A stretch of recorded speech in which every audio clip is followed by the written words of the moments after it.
시편 1편 1절에서 6절까지 교독하겠습니다. 복 있는 사람은 악인의 꾀를 쫓지 아니하며 죄인의 길에 서지 아니하며 오만한 자의 자리에 앉지 아니하고 오직 여호와의 율법을 즐거워하여 그 율법을 주야로 묵상하는 자로다.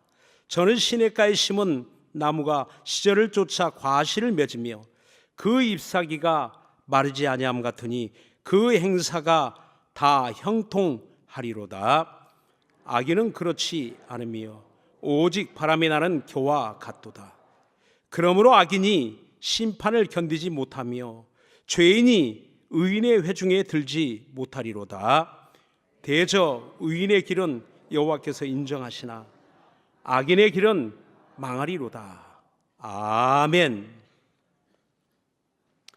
오늘 성경 본문 시편 1편은 시편 150편이 있는데 그 시편 150편을 시작하는 첫 번째 시편이기도 하고 그 전체의 주제를 담고 있는 말씀이기도 합니다. 아니, 성경 전체에 흐르고 있는 성경에서 말하고 싶은 그 내용이 무엇인지 바로 그 내용을 시편 1편에 담고 있기 때문에 오늘 새해를 시작하면서 저는 또 그런 생각을 해봤습니다. 나는 이 새해를 어떤 말씀으로 어떻게 출발할까 하는 것을 생각해 볼 때에 시편 1편의 말씀이 또 떠오르더라고요. 오늘 시편 전체를 담고 있는 이 말씀, 성경 전체의 주제를 담고 있는 이 말씀으로 내가 올해를 좀 살아보자, 새해를 살아보자 하는 생각을 가지게 되었습니다. 시편 1편에는 그 시작을 복 있는 사람으로 시작합니다. 새해가 시작되자마자 우리가 서로 만날 때마다 인사하죠. 새해 복 많이 받으세요. 어쩌면 그 마음은 자기 자신을 향한 그런 축복인 것 같아요. 내가 좀 복을 많이 받았으면 좋겠다. 그래서 서로가 서로를 축복하며 그렇게 인사합니다. 여러분, 복을 많이 받으시기 원하십니까? 작게 받으시기 원하십니까? 물어볼 것도 없죠.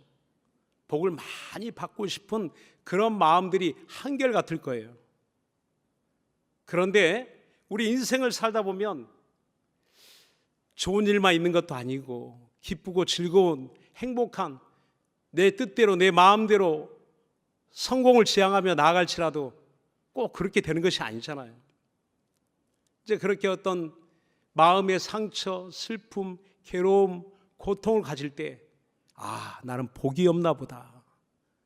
이게 가끔 이제 푸념하듯이 어떤 집사님들의 이야기를 이렇게 들어보면 목사님, 나는 복이 없는 것 같아요.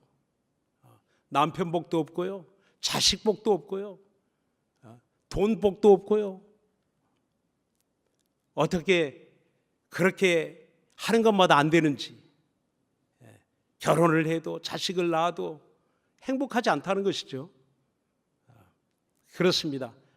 과연 그렇다면 복이 도망갔습니까? 사라졌습니까? 없는 걸까요? 세상의 모든 사람들의 그런 간절한 소망이 있다면 복을 받았으면 좋겠다. 숟가락에도 복, 밥그릇에도 복, 자기 옷에도 복, 이불에도 복, 나가도 복, 들어와도 복. 어찌 보면 성경이 하나님이 너에게 복 주시기를 원하시며 내 떡 그릇에도 복을 받을 것이요 라고 했는데 들어가도 복을 받을 것이요 나와도 복을 받을 것이요. 과연 이와 같은 복으로 살아간다면 얼마나 행복할까? 이런 생각을 우리가 또 해보게 됩니다. 그렇습니다. 과연 복이 무엇일까요? 복의 실체가 무엇일까요? 사람들이 원하는 복이 무엇일까요? 그렇다면 우리가 성경을 통해서 말씀하고 있는 이 복의 실체는 무엇입니까? 복받은 사람은 누구입니까 도대체? 오늘 성경 시편 1편 1절에 말씀하고 있는 복 있는 사람은 이렇게 시작하는데, 그 복 있는 사람은 도대체 누구입니까? 오늘 그 이야기를 하고 있는 겁니다. 돈 많은 사람, 부자, 성공한 사람, 명예를 가진 사람, 권력을 얻은 사람, 장수하는 사람, 이 모든 복은요, 이 세상 사람들도 다 사모하는 거예요. 과연 이런 복을 하나님 우리에게 받으라고 하시는 건지, 이런 복이 영원한 복인지 그렇지 않다는 것을 우리는 알고 있습니다. 이건 영원한 것이 아니구나. 물질도 명예도 권력도 이 땅에 육체가 가진 모든 소유한 것도 영원한 것이 아니구나. 그렇다면 진정한 복이 무엇일까? 그래서 이 복이란 그 말이 의미하는 것이 있어요. 복이란 그 말이 뭐냐면 아싸르라는 히브리어 말인데, 그 원어적인 의미를 보니까 똑바른 길로 나아가다라는 뜻을 가지고 있어요. 바른 길을 가다. 그 바른 길이 무엇입니까? 뭐 윤리적으로 도덕적으로 이렇게 이야기할 수도 있겠지만, 성경에서 히브리 말로 그 원어적 의미에서의 그 복의 의미는 하나님이 정하신 하나님의 말씀으로 어떤 목표를 삼고 걸어가는 그 길을 말하고 있다는 겁니다. 하나님이 인간에게 제시한 길이 있어요. 보여준 길이 있어요. 걸어가게 하는 길이 있어요. 그 길로 나아가는 사람, 그는 복이 있는 사람이라는 겁니다. 할렐루야. 그래서 오늘 저와 여러분이 내가 과연 복이 있는 사람인가 라는 것을, 이걸 한번 점검해 보셔야 됩니다. 진짜 나는 무엇을 복으로 삼고 있는지, 그리고 나는 복 있는 사람의 인생을 살고 있는지, 아니면 복이 없는 사람의 인생을 살고 있는지. 그래서 오늘 시편에는 인생에는 두 가지의 길이 있다는 겁니다. 우리는 인생은 참 많은 길이 있다라고 이렇게 생각해요. 어떤 인생의 자기 어떤 분야, 하고 싶은 꿈, 그런 꿈은 다 다르죠. 다 같지 않습니다. 그래서 인생의 모양, 인생에 사는 그런 형태를 보니까 각색, 각종의 그런 여러 가지 인생이 있다라고 생각하지만, 성경은 단 두 가지의 인생이 있다라고 말하고 있습니다. 우리가 그 학교에서 그 유명한 시 구절을 들은 적이 있습니다. 바로 프로스트의 가지 않은 길이라는 그 시인데요. 이 시편을 읽을 때 그 생각이 나더라고요. 숲속의 두 길, 그 노란 숲속에 길이 두 갈래로 있는데, 멀리서 바라보다가 사람이 걸은 자취가 적은 그 길을 나는 택했다라고 말하고 있죠. 그렇게 프로스트의 시에 나옵니다. 근데 그 끝구절에 그 말미에 이런 구절이 있어요. 나는 사람이 적게 간 길을 택하였다고, 그리고 그것 때문에 모든 것이 달라졌다고. 그 말의 의미가 이렇게 다가오지 않나요?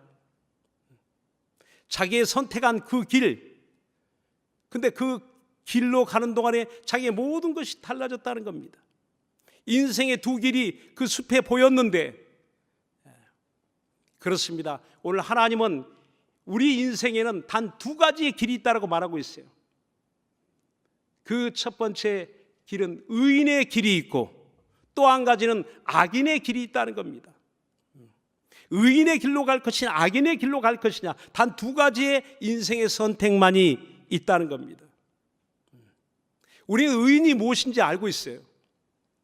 나는 스스로 의인 될 수 없다는 것도 알고 있죠. 언젠가 제가 제 학교 친구를 이게 전도한 적이 있는데, 그 친구가 교회 와서 예배를 드려보고 그리고 나가면서 이제 저 전철역으로 가면서 그런 이야기를 하더라고요. 그래 오늘 어땠어? 하니까 나는 아직 아닌 것 같아. 나는 지은 죄가 많아서 아직은 교회 올 때가 아니고 내가 지은 죄를 좀 정리한 다음에 내가 짓고 있는 이 죄를 좀 정리한 다음에 좀 깨끗해지면 그때 내 교회 다녀야 되겠다고 이제 그런 이야기를 하더라고요. 그게 맞는 이야기일까요? 하나님의 은혜를 모르고 하나님의 용서를 모르고 하나님의 긍휼을 모르는 그런 말이지 않겠습니까? 그러나 오늘 저와 여러분은 하나님의 은혜를 받았습니다. 죄인이었던 자가, 멸망의 길로 가던 자가, 사망의 길로 가던 자가 우린 하나님의 놀라운 은혜를 받고 하나님의 부르심을 받고 그 사망의 길을 돌이켜 우린 생명의 길로 나온 자들입니다. 믿음의 길로 나는 스스로 의로워질 수가 없지만 그러나 예수 그리스도의 보혈로 내가 깨끗해지고 예수님의 그 의로우심으로 내가 옷을 입고 의롭다함을 받은 칭의 하나님께로부터 본래는 죄인이었으나 그러나 예수님의 보혈로 십자가의 보혈로 의롭다함을 받은 자가 되었다는 것을 우리는 확신합니다. 그러므로 오늘 저와 여러분이 가는 길이 어떤 길입니까? 악인의 길입니까? 의인의 길입니까? 그렇죠. 비록 윤리적으로 도덕적으로 내가 완벽하게 완전하게 깨끗한 삶을 살고 있지 못한다 할지라도 그러나 우리가 그때마다 회개하죠. 돌이키죠. 오늘 저와 여러분에게 하나님의 은혜가 있다면, 생명이 있다면, 내가 주를 의지하며 살아가고 있다면 악인의 꾀를 쫓지 않습니다. 죄인의 길에 서지 않습니다. 오만한 자의 자리에 앉지 않습니다. 이 말은 죄의 다른 형태가 아니라 처음에는요 꾀를 쫓아가는 거예요. 쫓아가는 사람은 멈출 수 있어요. 그러나 죄인의 길에 들어서면 그 다음에는 돌이키기가 정말 어렵죠. 더군다나 오만한 자리에 앉게 되면 거기에 주저앉게 되면 자리를 잡습니다. 벗어나기 힘들죠. 점점 죄의 수렁에 깊이 빠져드는 것을 보게 됩니다. 악인의 길은, 죄인의 길은 점점 늪에 빠지듯이 거기서 나올 수가 없다는 겁니다. 이미 야고보서 1장 15절에 보면 욕심이 잉태한 즉 죄를 낳고 죄가 장성한 즉 사망을 낳느니라 라고 말씀합니다. 마지막은 사망이라는 겁니다. 끝은 사망이라는 겁니다. 그럼에도 불구하고 거기서 못 나온다는 거죠. 그렇습니다. 악인은 특별한 어떤 윤리 도덕적인 타락을 세상은 지칭하지만 그러니까 성경에 진정 악인이 어떤 사람인가? 그 마음에 하나님이 없는 사람, 하나님이 어디 계시냐? 악인은 저는 그 마음에 이르기를 하나님이 어디 계시느냐 하는도다. 하나님이 없다. 그렇습니다. 사람들은 윤리의 잣대로 선한 사람과 의인과 악인을 구별하려고 하지만 하나님의 잣대는 거기에 있지 않습니다. 우리는 하나님이 공의로우신 분이요 하나님이 공평하신 분이시요 하나님이 진실무망하신 분이라는 것을 우리는 확신해야 됩니다. 사람들은요 세상에 어떤 불공평한 일들이 생겨나면 그런 이야기를 해요. 하나님이 안 계신 것 같아요. 하나님이 계시다면 어떻게 이런 일이 일어날 수 있을까? 그렇지만 여러분 끝난 게 아닙니다. 아직 세상 끝난 거 아닙니다. 모든 것이 끝난 것이 아닙니다. 세상에 존재하는 한 어떤 일이 어떻게 그 사람에게 또 그 환경에 어떤 일이 일어나게 될지 아무도 알 수가 없어요. 하나님만이 아신다는 거예요. 하나님만이 판단하고 계시는 겁니다. 신명기 32장 4절에 이렇게 말씀합니다. 우리 같이 한번 합독합시다. 시작. 그는 반석이시니 그 공덕이 완전하고 그 모든 길이 공평하며 진실무망하신 하나님이시니 공의로우시고 정직하시도다. 우린 하나님이 진실하고 공의로우시고 정직하시다는 것을 인정해야 됩니다. 만일에 이걸 인정하지 않으면요, 하나님 믿을 수가 없어요. 믿음에서 떠나게 되죠. 또 한 가지, 이사야 30장 18절 다 같이 한번 합독합니다. 시작. 그러나 여호와께서 기다리시나니 이는 너에게 은혜를 베풀려 하시며 일어나시리니 이는 너희를 긍휼히 여기려 하심이라. 대저 여호와는 공의의 하나님이시라. 무릇 그를 기다린 자는 복이 있도다. 그렇습니다. 하나님이 기다리시나니 뭘 기다리실까요? 오늘 이스라엘 백성이 타락 가운데 죄악 가운데 살아갈 때 도무지 돌아오지 않습니다. 그때 하나님이 이사야 선지자를 통해서 말씀하는 거예요. 돌아오라. 내가 기다리겠다. 너 돌아올 때까지 내가 기다리겠다. 그리고 너희에게, 이 죄악 가운데 살고 있는 너희에게 은혜를 베풀려 하심이라. 너희를 긍휼히 여기려 하심이라 라고 말씀하는 거예요. 하나님의 은혜와 긍휼, 그 마음에 하나님의 은혜가 가득하고 긍휼이 가득하다는 거예요. 우리를 향하여 하나님의 은혜를 베풀기를 원하고 긍휼히 여기시는 하나님의 마음으로 우리를 품어주시기를 원하신다는 겁니다. 용서하기를 원하신다는 겁니다. 어떻게 회개하고 돌이키면 누구나 은혜 받습니다. 누구나 용서받습니다. 용서받지 못할 죄는 없습니다. 그리고 그를 기다린 자는 복이 있도다. 이렇게 하나님의 은혜를 받으면요, 이렇게 하나님의 사랑을 받으면요, 그 다음에 우리는 하나님을 기다린 자가 된다는 거예요. 어디서 기다릴까요? 신명기 33장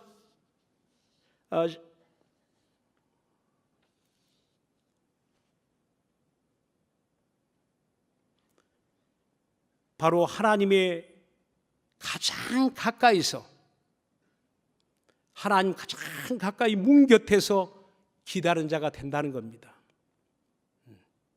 하나님을 기다리는 사람, 우리는 하나님의 은혜를 받으면 하나님 가장 가까이서 하나님을 기다리는 사람, 그 은혜를 사모하고 그 하나님의 사랑을 사모하고 하나님의 말씀을 사모하여 하나님 가장 가까이 있는 사람이 되어진다는 겁니다.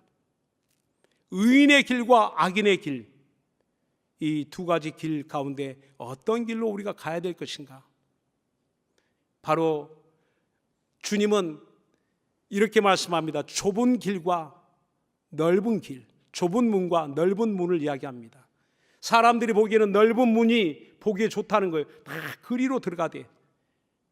그러나 좁은 길은 그 길이 협착하고 좁아서 찾는 사람이 적고, 그러나 그 길은 생명의 길이니라고 말합니다. 생명을 얻는 길은 좁다는 것. 생명을 얻는 길은 사람들이 보기에 그렇게 아름답게 보이지 않는다는 겁니다. 그렇죠. 오늘 이 세상에 의인의 길을 먼저 걸어가신 분이 계세요. 우리보다 먼저.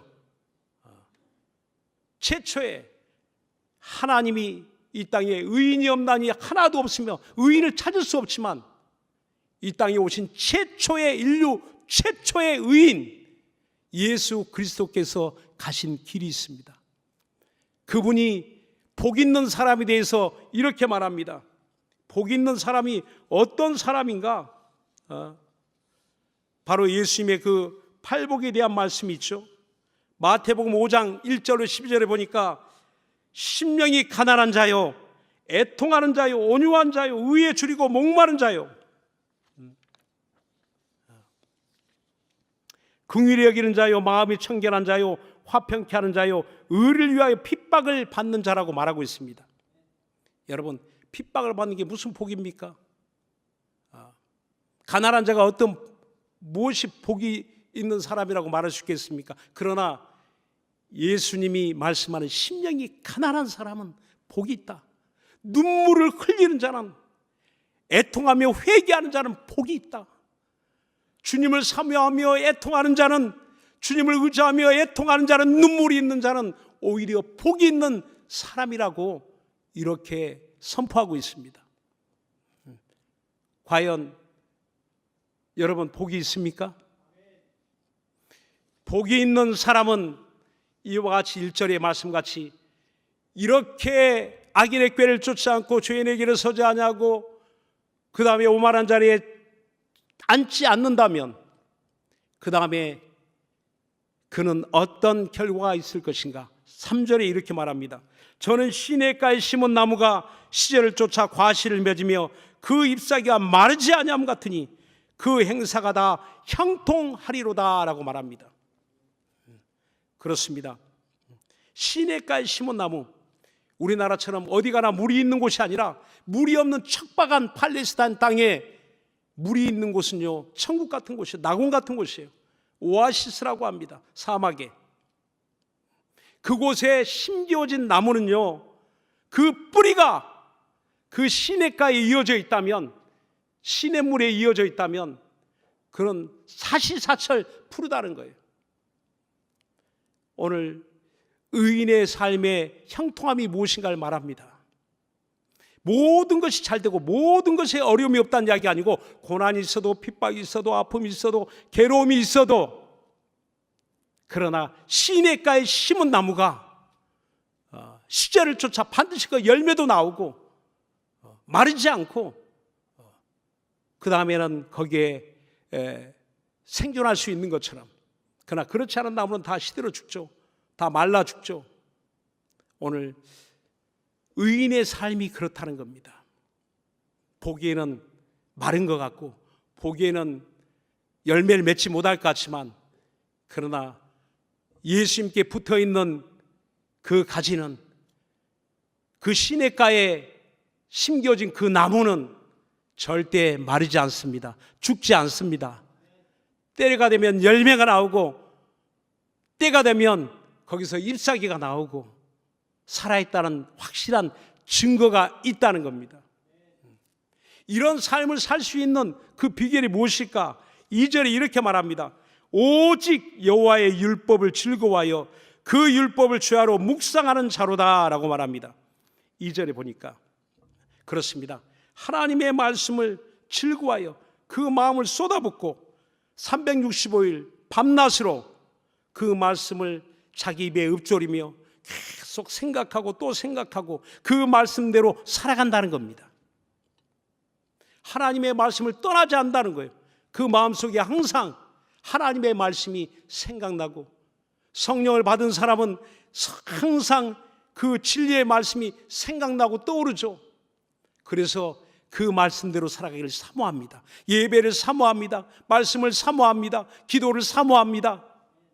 지난 한 주간에도 우리가 새벽을 깨우고 하나님께 나올 수 있는 그 마음, 그 즐거운 마음이 어디서 온 걸까요? 의인의 길은, 복받은 자의 삶은, 바로 복이 있는 사람은 그렇게 마음에 영적 생활에 즐거움이 있다는 겁니다. 여러분, 신앙생활을 억지로 괴롭게 하는 것이 아니거든요. 주의 말씀을 듣고 또 듣고 또 듣고 듣다 보면 그 말씀으로 인하여 즐거움이 생겨난다는 겁니다. 기도하다 보면 즐거움이 생겨난다는 거예요. 괴로운 일이 있을지라도 즐거움으로, 고통이 있을지라도 즐거움으로, 행복한 인생으로 하나님이 변화시켜 주신다는 겁니다. 할렐루야. 그래서 우리는 의인의 길을 가고 있다는 것, 그 길은 복 있는 사람의 인생이라는 것. 그러므로 그 끝은 무엇일까요? 오늘 이렇게 말합니다. 악인은 그렇지 않으며 오직 바람에 나는 겨와 같도다. 마지막은 바람에 나는 겨처럼 날아가 버린다는 거예요. 심판 때에는 5절 6절에 그러므로 악인이 심판을 견디지 못하며 죄인이 의인의 회중에 들지 못하리로다. 대저 의인의 길은 여호와께서 인정하시나 악인의 길은 망하리로다 라고 말합니다. 의인의 길은 인정, 악인은 망한다. 이것이 결론입니다. 오늘 우리는 끝을 모르는 인생을 살아가는 게 아니고 우리는 이미 끝을 알고 있어요. 우리는 출발을 알고 끝을 알아요. 시작을 알고 끝을 압니다. 복 있는 인생, 생명의 길, 끝은 영생, 천국, 하늘의 영광. 우리는 끝을 알고 가는 거예요. 모르는 게 아니에요. 그러므로 요한계시록 14장 13절에 보니까 그러므로 주 안에 죽는 자들은 복이 있도다 라고 말합니다. 인생의 끝자락에 과연 어떤 인생으로 마지막을 여러분 그렇게 준비하시렵니까? 많은 장례를 치르다 보니까 수많은 그 인생을 살아온 분들을 만났습니다. 근데 마지막이 중요하더라고요. 그 마지막에 남겨줄 곳이 없어요. 유산이 없어요. 상속할 재산이 없어요. 그게 불행일까요? 아마 자손들은 좀 아쉬움이 있을지 모르겠지만 그러나 저는 그러한 장례를 치를 때마다 그 마지막 그 예배 때 저는 항상 그런 마음이 들어요. 복 있는 사람이구나. 이분은 복 있는 성도의 삶을 살았다. 그렇습니다. 오늘 저와 여러분의 마지막 어떤 인생을 살아왔다고 말할 수 있겠습니까? 바로 나는 복이 있는 사람의 인생. 주 안에서 죽는 자들은 끝까지 주 안에 있는 자들은 예수 안에 살아가고 있는 자들은 그 끝도 복이 있다는 겁니다. 여러분 실망하지 말고 낙심하지 말고 좀 요즘 힘든 거 보니까 나는 복이 없나? 우리 집에 어려운 일들이 생기니까 복이 없나? 내 자녀들에게 어떤 문제가 생기니까 복이 없나? 그렇지 않습니다. 뭔가 내 뜻대로 생각대로 우지대로 안 되는 일이 많다 할지라도 여러분 내 자녀가 주 안에 있다면, 우리 가정이 주 안에 있다면, 우리 교회가 주 안에 있다면 행복한 교회, 행복한 가정, 행복한 자녀, 행복한 인생입니다. 우리는 무엇이 불행인지 무엇이 행복인지 시편 1편을 통해서 하나님이 이렇게 너무나 확실하고 분명하게 저와 여러분에게 말씀하고 있는 겁니다. 어떤 길을 가고 있는지, 복 있는 사람인지 복이 없는 사람인지, 행복인지 불행인지, 생명인지 사망인지 내가 택하라 라고 말합니다. 오늘 저와 여러분은 행복을 택한 사람, 생명을 택한 사람, 의인의 길을 택한 사람, 우리는 그 끝이 또한 행복이라는 걸 믿으시기 바랍니다. 우린 시절을 쫓아 열매를 맺고 하나님이 맺어주시는 때가 있다는 것을 알고 실망하지 않고 낙심하지 않고 우린 그 길을 가는 사람들입니다. 오늘 우리 개혁 공동체, 우리 가정, 내 인생, 오늘 하나님의 행복의 약속이 있다는 것을 알고 믿음으로 끝까지 그 길을 걸어가며 승리하는 삶을 살아갈 수 있기를 예수의 이름으로 축원합니다. 기도하겠습니다. 주의 생명이 나의 생명, 주의 행복이 나의 행복이 되게 하소서. 당장 좋은 일, 기쁜 일, 즐거운 일이 없다 할지라도 그러나 하나님의 말씀을 인하여 즐거워하나니, 하나님 말씀을 인하여 즐거워하나니, 그 말씀으로 살아가는 행복한 사람, 의의 길을 가는 사람, 생명의 길을 가는 자가 되게 하여 주옵소서. 우리 다 같이 간절한 마음으로 우리 기도합시다.